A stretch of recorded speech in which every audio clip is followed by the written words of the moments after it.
61%. Alright, what do we have next? Mitsuru's Anguish. Going wild, oh no.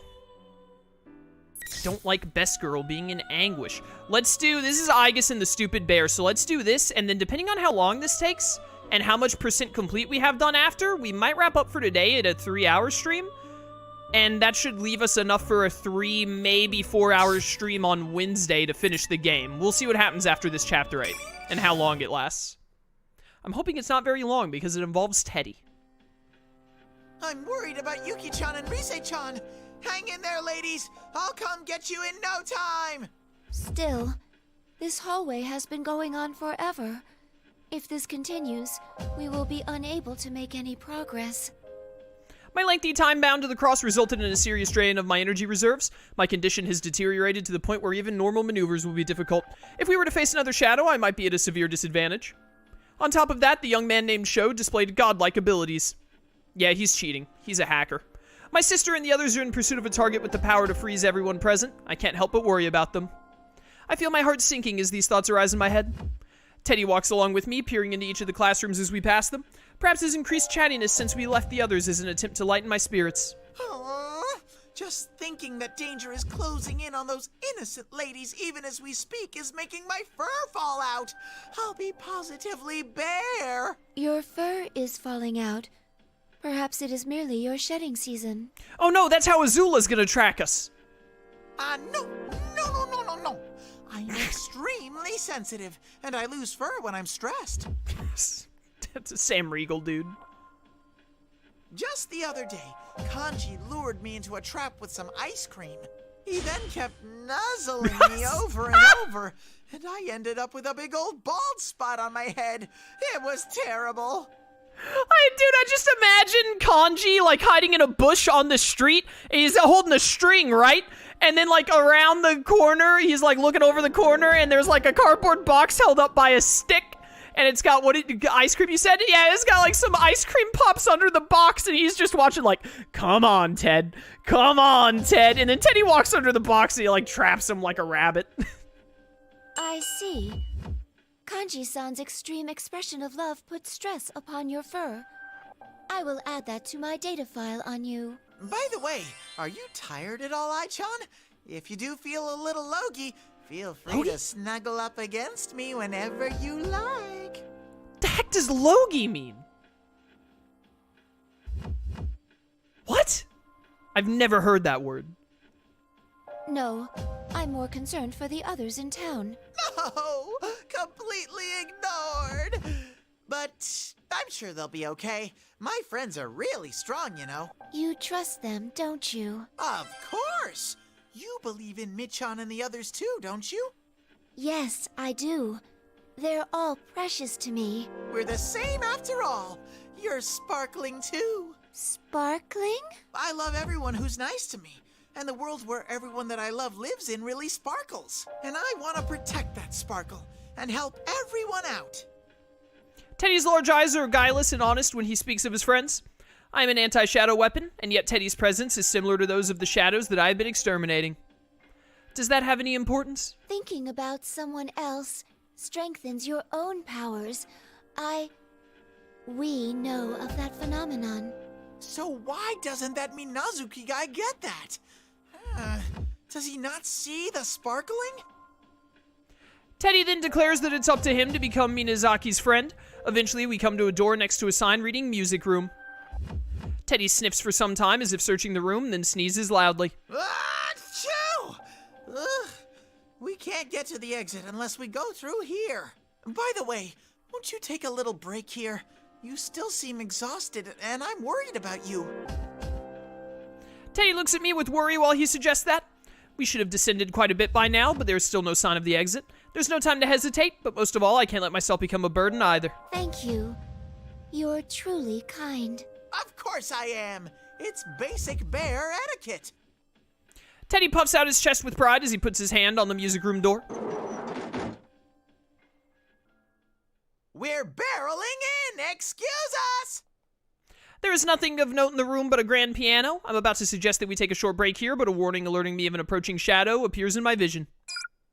This reading, it's close. Targets acquired. an anti-shadow weapon, and a shadow. Commencing elimination. Ooh, I just realized we haven't fought Shadow Labrys yet. I was honestly, part of me was like, will we fight a fake Labrys, considering that Shadow Labrys is apparently still straight J chillin' inside of Labrys's black box? When I hear that flat mechanical voice, a giant axe instantly appears above us.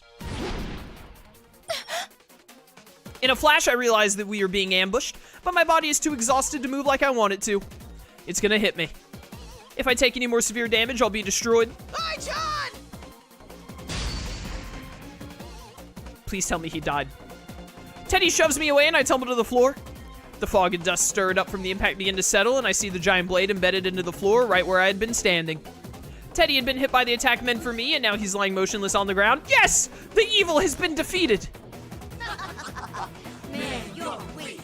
I was just trying to surprise you. You're a copy of my sister. I was ordered to take part in the battle near you. I don't matter anymore. I'm gonna do whatever I want starting now. Hi, John! Run! Man, the shadows persistent. Once I'm done with Aigis, I'm gonna grind you down to fertilizer. Ah! Teddy! The axe strikes Teddy a heavy blow and he slams into the wall before sliding down into a heap. I try to rush to his side, but No!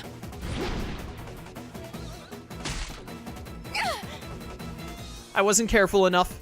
The strike at Teddy was part of a combo, with the second attack anticipating that I would try to come to his aid.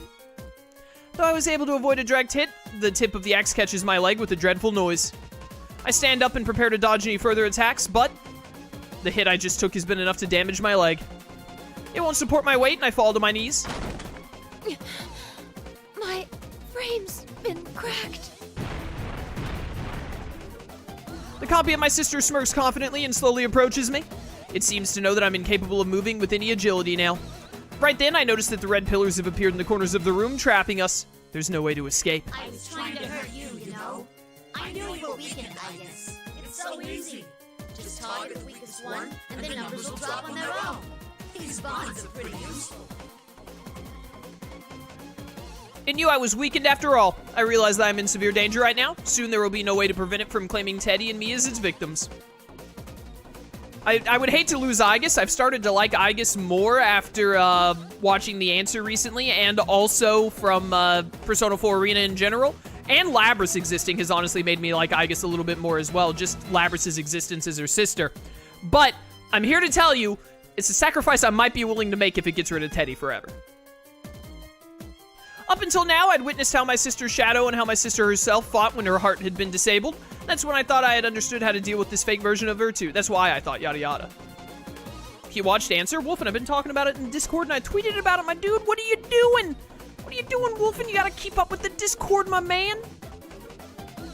When my sister was in that state, she and her Shadow had fought in the same way, using her body's full potential and fueled by an inner drive to destroy. Each attack from them was a threat, but such straightforward opponents are simple to deal with. But this fake is different. She isn't berserk like a Shadow, and she hasn't lost her heart. In other words, she has both cunning and power and can fight like my sister when she's in her normal state. In other words, she knows of my special qualities as an upgraded version of her hardware, and can precisely target my weaknesses. You think I look at Discord, huh? Are you kidding me, Wolfen? Yeah, I think you look at Discord, you talk about trails in the sky so dang much in the server. Yeah, that's right, I called you out. Called you out, Wolfen. What are you gonna do about it? Meet me in the Denny's parking lot. We'll settle this. The biggest difference between the 5th generation Labrys, my sister, and me is our attack ranges. While my standard weapons are firearms, my sister has no long-range weaponry aside from some of her Persona's abilities. I know this. Why are we rehashing this? Normally, I would have an advantage over her, provided that I'm able to keep a distance between us. My damaged leg robs me of my mobility, so I can't do that right now. The fighter able to hit harder will have the upper hand here. The double must have known that and targeted my leg from the start. I already made a mistake in the limousine, and this will be my second blunder today. If only I had been better able to deal with things.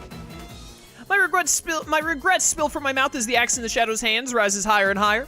My sister's axe weighs close to a third as much as her body, and she activates boosters to deliver an even more destructive attack, speeding up her swings to truly dangerous rates. A single hit from it could be enough to put me into a helpless state. As if that wasn't bad enough, I can barely stand up as is, and I can't even aim properly. I yearned for power so that I could protect my comrades, but What are you wondering about? You're next, Aigis. Come at me. Yo, you mentioned power. Is Elizabeth gonna show up and save the day here? Like, it doesn't seem like Teddy or Aigis can fight. Is someone else gonna save the day? I couldn't respond to a sudden ambush. Those close to me have been wounded. I can't save anyone like this. Now that I'm facing a truly desperate moment, something surges from the depths of my heart. Anger. Anger at myself and my powerlessness. This just in, robot waifu literally too angry to die? Joins the ranks of, like, Goblin Slayer and the guy from Doom? I don't want to use my damage as an excuse for my death. Move, Aigis, move! Behind the rising heat swelling within me, I understand that my battered body is unable to put up a fight. But I cannot lose. I must maintain this power, but keep my emotions under control as I determine the best course of action at the moment. Think! How can I turn this situation around? What can I do to protect my companions? Okay, never mind. Maybe we will fight as Aigis here. A thought passes through my mind. It seems I'll have to make use of that. Orgia mode? I should have had maintenance done, like Fuka-san said. The plume of dusk within me flares strongly as if responding to my heart. Right now, I will do anything if it will give me the power to fight, even if it results in shattering my own self. Please! Ah, heartful cry! Give me the power to protect my friends! Anime power! Persona, rise up. All gamers stand, rise up. Beginning frame coding. Stand by, EXO. Are you still gonna try something? Sounds like you don't want to fight that. That's cool, man. Here! The axe the fake wields flashes towards my face and I hear the boosters roar. Would jumping over it to evade it be best? Before I can decide, my body reacts. It's no use. Oh dear. Is butterfly imagery? I cross my arms and take the brunt of the strike on my forearms. Violent sparks fly up in the collision and the force of the attack travels throughout my entire body. You stopped it just like that? How did you... I'll just slice you in half. That's a really sick image. My sister's fake stays where she is and leans heavily onto the axe, pushing it against me. My joints scream as I try to push back, and white smoke streams through the gaps in my armor. My internal sensors repeatedly report that I am operating at my maximum capacity. It's not enough. I need more. More power. Oh, my. My-chan's shining. What are you doing? She ate the third food pill from the Naruto Sasuke retrieval arc, just like Choji. Teddy seems to have been awakened by the violent sounds of our clashing and stammers as he lifts himself off the floor. I'm relieved that he's able to move, but from this point on, everything is a gamble. Teddy, please stay away. The probability of maintaining self-control in this mode is less than 1%. I'm sorry, but I can't guarantee that you'll be safe around me. The less than 1%? That's like 98% in anime world. Let's go. It's ready. Releasing all limiters. Extreme Orgia mode. Extreme Orgia mode? Okay. Yo, what's up? Is this fight actually going to be any different at all? Finally. With this Extreme Orgia mode thing? Oh my goodness, it is different! What the heck?! Look at this after image nonsense! Alright, combos all still seem to be, like, basically the same. What's my ult like, though? Do I have, like, a different ult, maybe? I doubt it. Hi. Dude, what is this DBZ level of combat?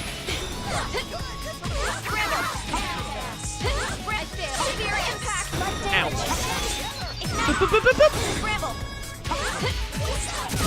Hey, come on. I want to ult you. I want to Palladian laser beam you. Heavy damage. Hey. Hey. Ow. Ow. Heavy damage. Fire! Got her. Palladian numbers set. Maximum charge. Fire! Alright, still the same. I'm overheated. Ah, you're fine. Don't worry about it.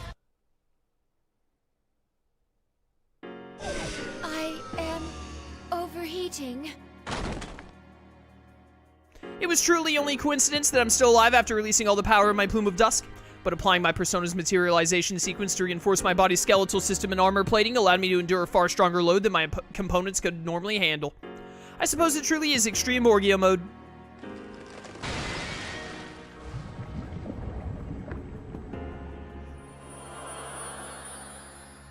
My sister's double turns into a black mass and begins to melt. As it collapses into a puddle, glimmers like golden sand trickle upwards out of it and disappear into the ceiling. I finally reach Teddy and help his injured round body sit up. Teddy! Oh, thank goodness he's round. I'm so sorry. It's my fault. Ai-chan, you were so cool. I regret nothing. Please, take care of Yosuke. Yes! Take care of Yosuke. Teddy! Don't get my hopes up like that, game. We all know he's not gonna die. The building begins to creak, the structure groaning like a giant, and the entire tower begins to quake as well. Both the creaking and tremors are getting stronger compared to what we had felt earlier. Ooh, Kagasuchi sounds mad. In addition, a beastly howling thunders down from above. What is that? Is there a voice? Could it have come from much higher than the room where we rescued Mitsuru-san? Teddy's eyes snap open at this eerie sound. What was that? I don't know, but it seems a great power is trying to awaken. Someone please respond. Rize.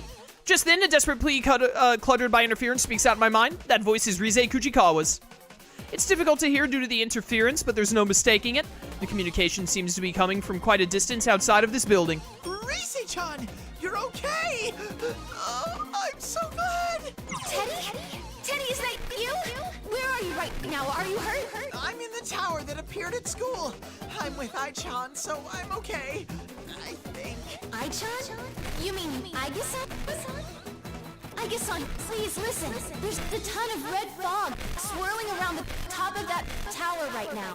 Alright, I get like the thematics of it, but can we please stop with the staticky noise? Where are you, Rise-san? Can you see this place from there? Yuki Senpai and I are in town searching for but we can't get out because there's a horde of shadows closing it. The message is cut off before we can hear the entire thing. From what it sounds like, Rize-san and Yukiko-san appear to be in town together, just as expected. If she said horde and shadows so close together, they must be facing a dangerous situation. We have to go at once.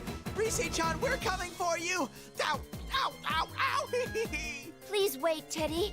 We've both been damaged quite badly. If we move now, we'll likely be in danger. Yeah, that's true. But I just can't sit here and wait. Away! My back! Teddy was surely wounded quite badly, but knowing his friends are in danger, he seems unable to contain himself and attempts to force himself to his feet. I feel the same way. I must relay to everyone what Rize-san said about the school as soon as I can. When I approach the window to find out where we are, I see two figures leaving the school building. That's Mitsuru-san and Akihiko-san. Thank goodness! They managed to get out before us. I can understand why you want to hurry, but those two are attempting to rescue the others as well.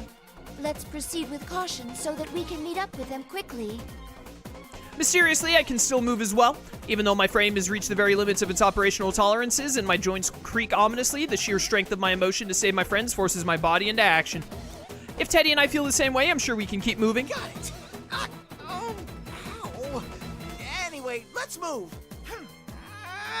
I'm getting fired up. Let's do this. Onward! As they say, yeah! As they say, yeah. They do say that, Aigis. I can't help but smile at Teddy's enthusiasm. We leave the music room and the wreckage left behind from our recent battle and run down the hallway towards the exit. That was a really neat, like, extreme Orgia thing with Aigis there. That was cool. To be continued. I think that lasted just long enough. We're at 65%. I was at 26% when we started today, right? So we did basically 40% in about 3 hours. So logic would lead you to think that we've got about 3 hours left in the game then, with another 35% here, and then the 6% to do whatever the true ending is.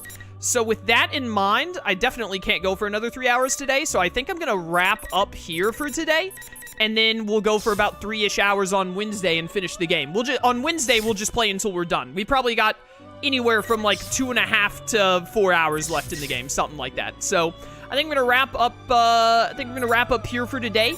Looking forward to seeing how the Persona 3 side wraps up. I'm liking the Persona 3 side more than the Persona 4 side of the story, obviously, but I mean, like, other than Yosuke and Kanji, I usually prefer Persona 3 over Persona 4, so it's not really a big shock. Also, Persona 3 side has a lot of Labris in it, and boy howdy, I love Labris. She is pretty fantastic. Has quickly become one of my favorite characters in the Persona franchise. So, but yeah, that'll be it for today. For those of you watching on YouTube, I hope you enjoyed. If you want to try and catch these live, I probably finished the playthrough by the time this video goes live, but if you want to catch future Persona playthroughs or other stuff live on my Twitch channel, link in the description, I'd love to see you there, or we go sit in my throat, or keep watching on YouTube, I appreciate the support either way, and until next time, farewell.